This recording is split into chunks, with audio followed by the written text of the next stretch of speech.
जब मैं छोटा था दिल्ली में, स्पीकर सर, दिल्ली के चारों ओर जंगल हुआ करता था।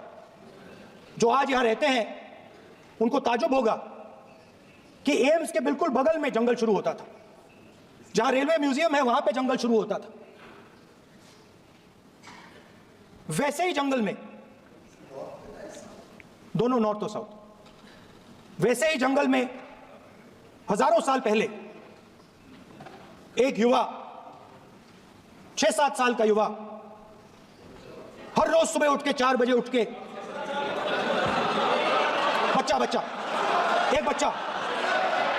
एक बच्चा, वाह बहुत बढ़िया, एक बच्चा 4 बजे उठ के तपस्या करता था। हर रोज सुबह तपस्या, हाँ, हर रोज सुबह वो धनुष उठाकर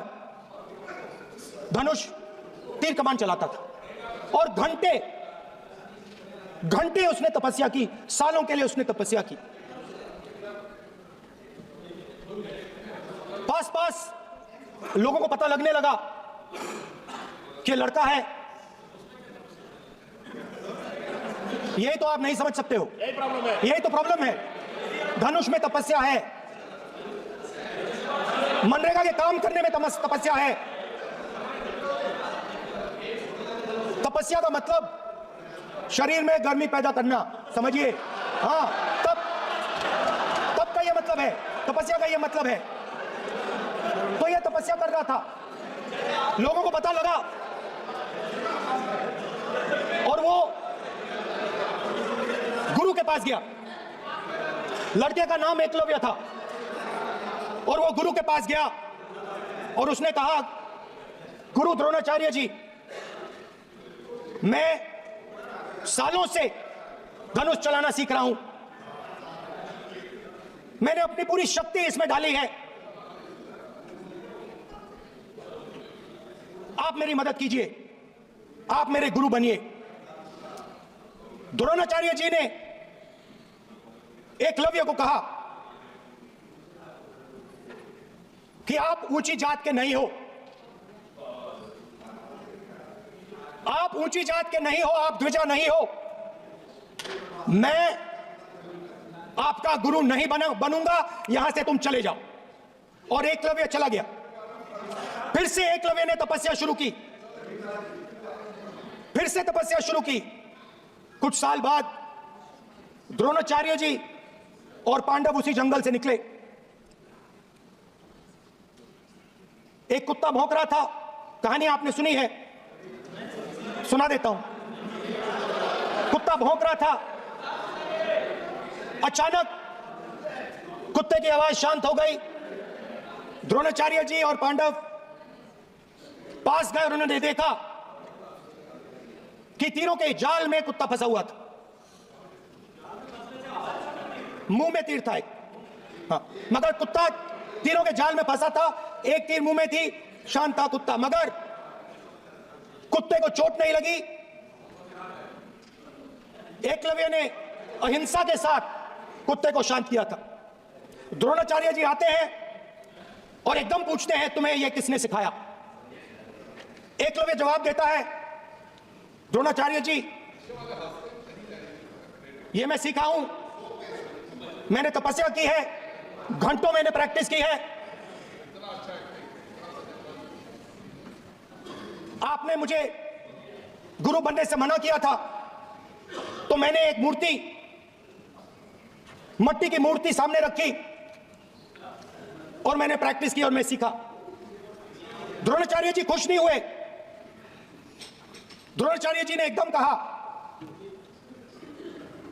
तुम्हें मुझे गुरु दक्षिणा देनी है। नहीं, ये आपकी स्टोरी है, ये आपकी स्टोरी है। मेरी स्टोरी है कि द्रोणाचार्य ने पूछा।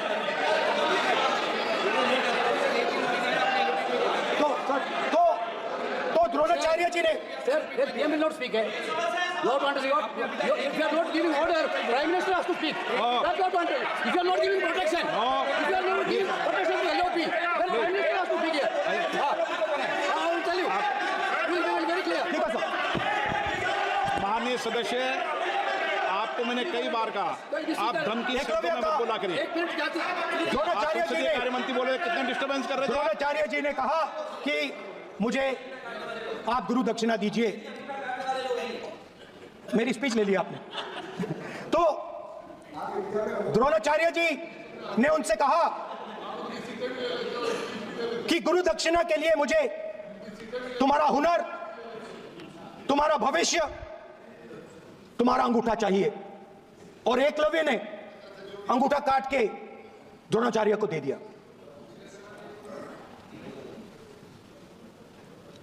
यह अभय मुद्रा है।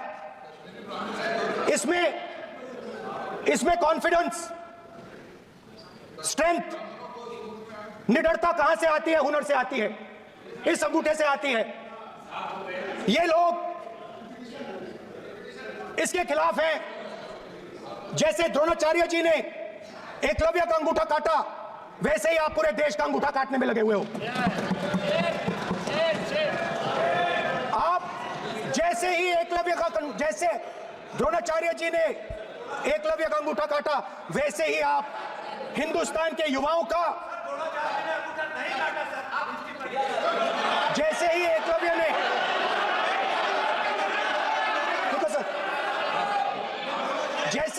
जैसे एकलव्य का अंगूठा काटा गया, वैसे ही आप हिंदुस्तान के युवाओं का, सबका अंगूठा काटते हो। जब आप अदानी जी को धारावी देते हो, तो आप धारावी के जो एंटरप्रेन्योर्स हैं, जो स्मॉल एंड मीडियम बिजनेसेस हैं, उनका आप अंगूठा काटते हो। जब आप हिंदुस्तान के पोर्ट्स, एयरपोर्ट्स, डिफेंस इंडस्ट्री, ये सब जब आप अदानी को देते हो,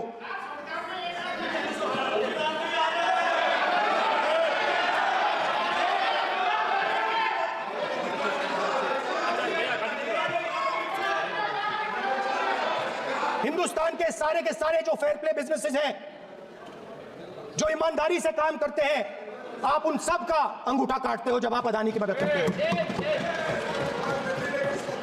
कॉन्स्टिट्यूशन में लैटरल एंट्री कर आप हिंदुस्तान के युवाओं का, पिछड़ों का, गरीबों का अंगूठा काटते हो।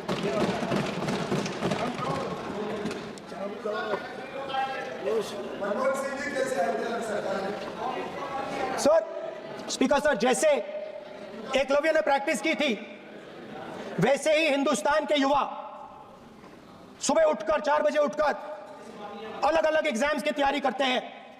आपने देखा होगा, पहले हजारों युवा सुबह उठकर रनिंग करते थे, वेट ट्रेनिंग करते थे आर्मी में जाने के लिए। जब आपने अग्निवीर लागू किया, तो आपने उन युवाओं की उंगली काटी। जब आप पेपर लीक कराते हो, 70 बार आपने पेपर लीक करवाया है, तब आप हिंदुस्तान के युवाओं के अंगूठा काटते हो।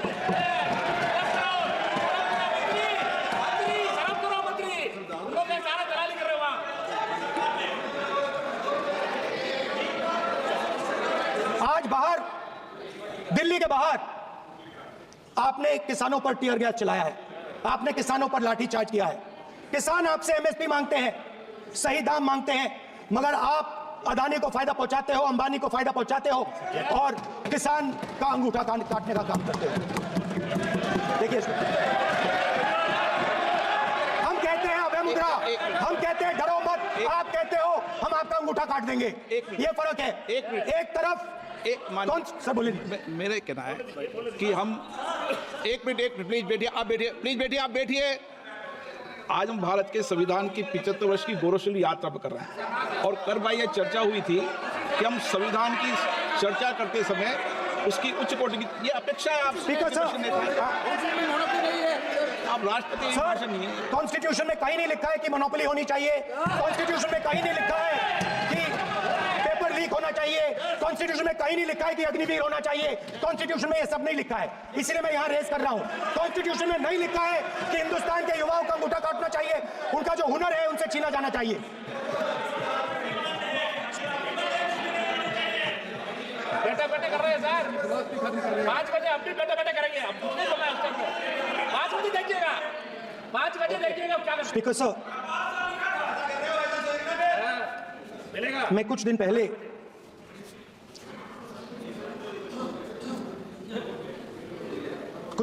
मैं हाथरस गया। हाथरस में 4 साल पहले एक लड़की का बलात्कार होता है, गैंग रेप होता है, 3-4 लोग गैंग रेप करते हैं। मैं 2-3 दिन पहले उस लड़की के परिवार के घर में गया।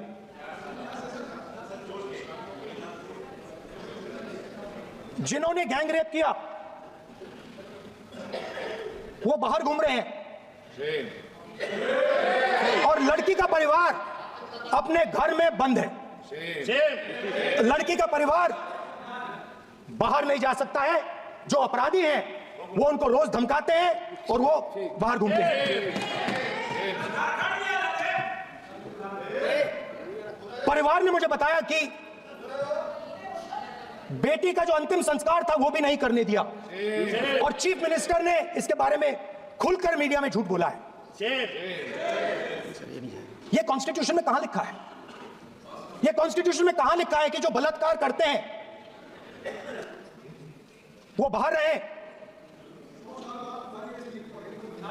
और जिसका रेप हुआ है, जिसके परिवार, उस परिवार को बंद कर दिया जाए? कहां लिखा है कॉन्स्टिट्यूशन में?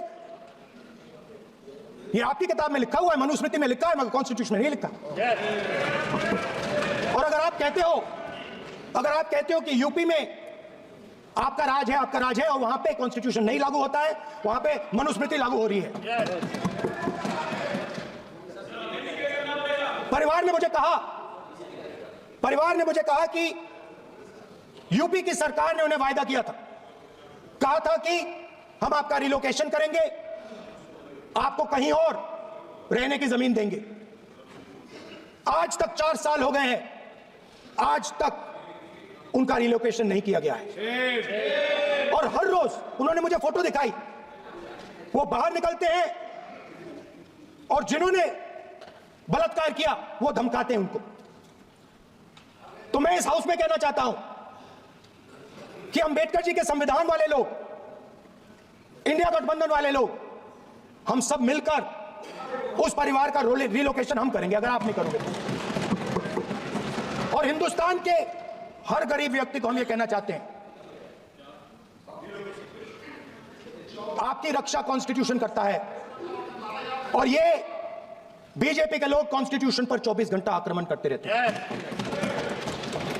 कॉन्स्टिट्यूशन में लिखा है, prohibition of discrimination on grounds of religion, race, caste, sex or place of birth.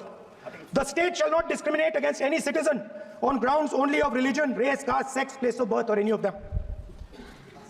Some days back, youngsters from Sambal came to see me. Innocent people, they had done nothing. They were just, वो बस पास में थे, 5 लोगों को गोली मार के हत्या कर दी। ये कहां लिखा है कॉन्स्टिट्यूशन में? ये कहां लिखा है कॉन्स्टिट्यूशन में? तो लिखा है prohibition of discrimination of grounds of religion. और जहां भी आप जाते हो, एक धर्म को दूसरे धर्म से लड़ाते हो, नफरत फैलाते हो। कहां लिखा है कॉन्स्टिट्यूशन में? कहां लिखा है कॉन्स्टिट्यूशन में कि एक धर्म को दूसरे धर्म से लड़ाना है? कहां लिखा है कॉन्स्टिट्यूशन में कि दलित परिवार को बंद करके अंदर रखना है और उनके अपराधियों को बाहर घूमने देना है? कौन से कॉन्स्टिट्यूशन में लिखा है? मुझे दिखाइए।